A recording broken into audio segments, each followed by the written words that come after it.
Question की series में next topic हमारा है स्पेगेटी कोड क्या होता है। तो चलिए देखते हैं कि क्या होता है। छोटे छोटे जो पॉइंट्स हैं काफी जो इसके बारे में बताऊंगा, सब मिल करके बिल्कुल क्लियर हो जाएगा कि क्या है, लेकिन पूरा समझना है ताकि इंटरव्यू में आंसर कर सके। तो यस, स्पेगेटी कोड क्या है? तो पुअरली स्ट्रक्चर्ड कोड है। मीन्स जो कोड लिख रहे हैं उसका स्ट्रक्चर नहीं सही है और प्रॉपरली ऑर्गेनाइज्ड नहीं। नुकसान क्या है इससे? It makes the code difficult to read, maintain and understand. मतलब कि भाई पढ़ने में भी जब आप जाएंगे अपने कोड को रीड करेंगे या मेंटेनेंस कल को करनी है उस कोड की, इन सारी चीजों में प्रॉब्लम आएगी क्योंकि समझ में नहीं। तो समझते चलते हैं। ओवरऑल अनस्ट्रक्चर्ड कोड है, प्रॉपरली लिखा नहीं गया है, सारे रीजंस हैं।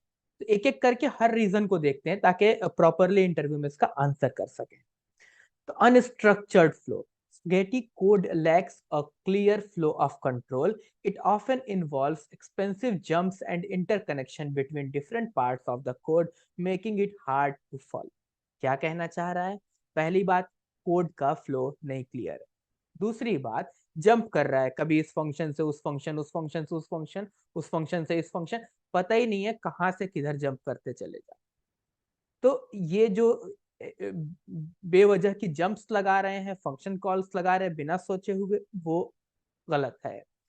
और उसके अलावा marking it hard to follow. जब अब आप इन फंक्शन कॉल में इधर से उधर जा रहे हैं, क्लियर नहीं है, तो फॉलो करना मुश्किल हो जाएगा। बड़े प्रोडक्ट में अगर काम किया होगा जो पुराने डेवलप हो तो ये चीज फील की होगी। ये एग्जाम्पल सिर्फ एक एग्जाम्पल है, ठीक। छोटे से छोटे में कोई एक बहुत बड़ा स्पेगेटी कोड का एग्जाम्पल नहीं बना सकता।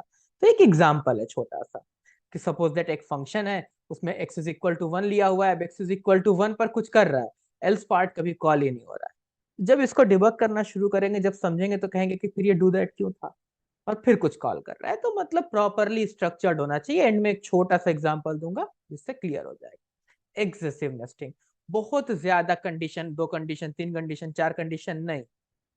ब्रेक कीजिए, अलग फंक्शन में काम कीजिए, मॉड्यूल्स बनाइए। एग्जाम्पल, नेस्टेड कंडीशन के अंदर कंडीशन चले जा रहे हैं, ऐसा नहीं कीजिए।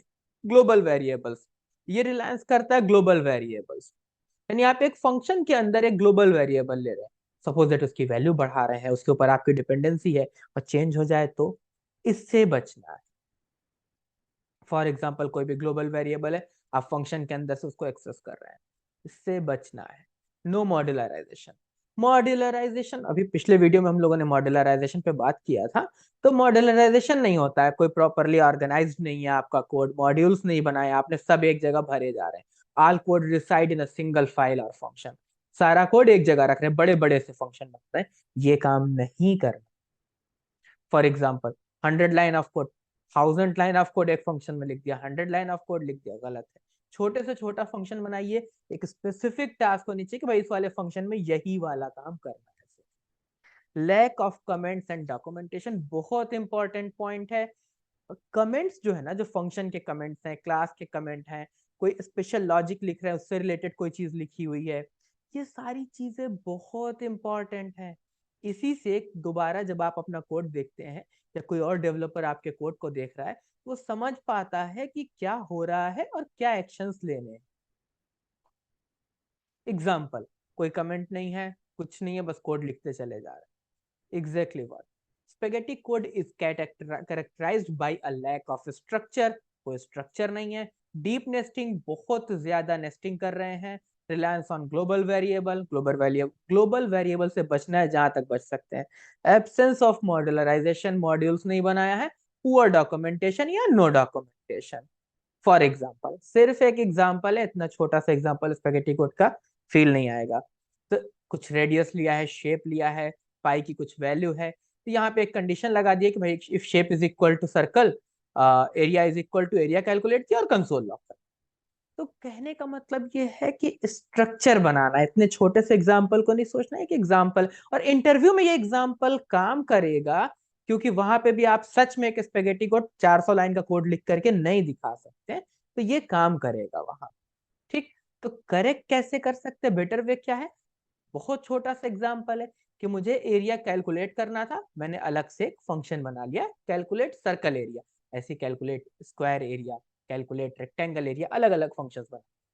फिर डिस्प्ले एरिया, यहाँ पे रेडियस और शेप पास कर रहा हूँ, तो मैं यहाँ से डिस्प्ले एरिया को कॉल कर रहा हूँ एंड में, और मैंने एक रेडियस पास किया है, मैंने कहा सर्कल है, ठीक। अब सोचेंगे तो अब इस सर्कल का कांस्टेंट होता है वगैरह वगैरह, समझना है कॉन्सेप्ट।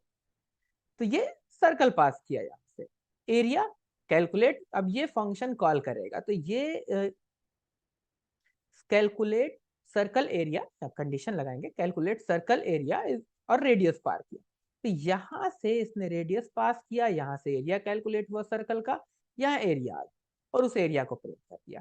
अब जब कल को इस फंक्शन को मुझे बढ़ाना होगा और कहा जाएगा मुझसे कि स्क्वायर का भी एरिया प्रिंट करो, तो अगर मैं पिछले एग्जाम्पल पे जाऊं, तो यहाँ पे फिर मुझे एक और लगाना पड़ेगा ना, else if shape is equal to square, calculate करो और प्रिंट भी करो। जब मैं यहाँ आऊंगा तो मैं यहाँ कैलकुलेट सर्कल एरिया के नीचे बनाऊंगा कैलकुलेट स्क्वायर एरिया, स्क्वायर का एरिया कैलकुलेट करके रिटर्न करेगा, और यहाँ एक कंडीशन लगाऊंगा कि भैया अगर ये जो शेप सर्कल है तो इस फंक्शन को कॉल करो। अब एरिया को एक डिक्लेयर कर दिया, लेट एरिया, अगर सर्कल है तो सर्कल से कैलकुलेट करूंगा, अगर स्क्वायर है तो स्क्वायर वाले को कॉल करूंगा और उसकी वैल्यू एरिया में रखूंगा, और ला करके यहाँ पे शेप और एरिया दोनों प्रिंट कर रहा हूं, तो प्रिंट हो जाएगा सर्कल का एरिया या स्क्वायर का एरिया। तो मेंटेनेंस आगे जाकर के चेंजेस आसान हो जाएंगे अगर स्ट्रक्चर्ड है, और नॉट अनस्ट्रक्चर्ड है, स्पेगेटी कोड है, तो आप समझ रहे हैं कि आप हर चीज के लिए बाहर डिपेंडेंट है। क्लियर? All the best.